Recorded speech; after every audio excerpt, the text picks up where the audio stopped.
Ce qui le transporte là-haut, ce ne sont pas ses ailes. Simplement, elles l'empêchent de tomber.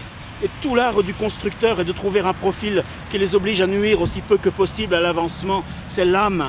C'est cette idée à toute vitesse. C'est cette aspiration qui soulève une lourde carcasse jusqu'à lui faire oublier le poids, c'est le désir.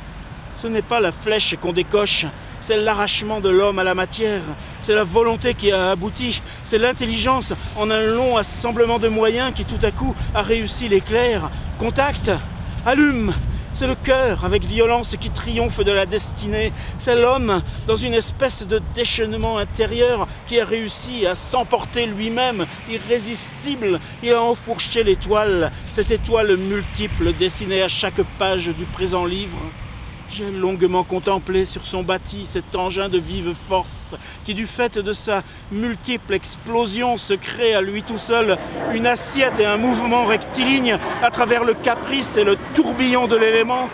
Quel chef-d'œuvre que ce soleil de cylindre 7, 14, 18, où chaque piston, poussé par une déflagration intime, vient au juste point et au juste moment ajouter son propre éperon à cet axe central qui recueille l'énergie de l'attelage collectif.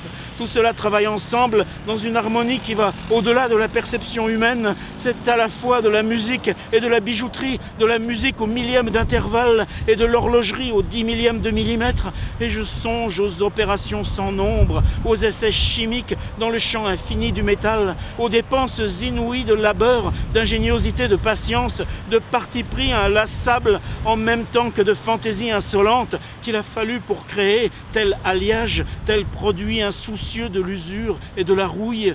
Le microscope est venu à bout de l'invisible et a prêté à l'ouvrier une justesse et une dextérité surhumaine. Il lui a mis au bout des doigts l'habileté du gnome.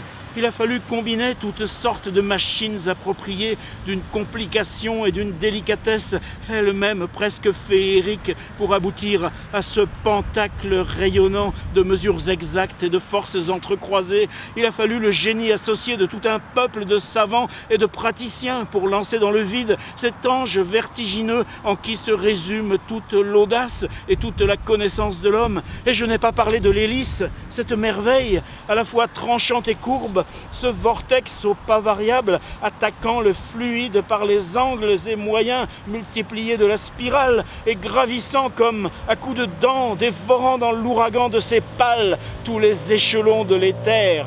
En somme, l'avion est une espèce de poème mécanique.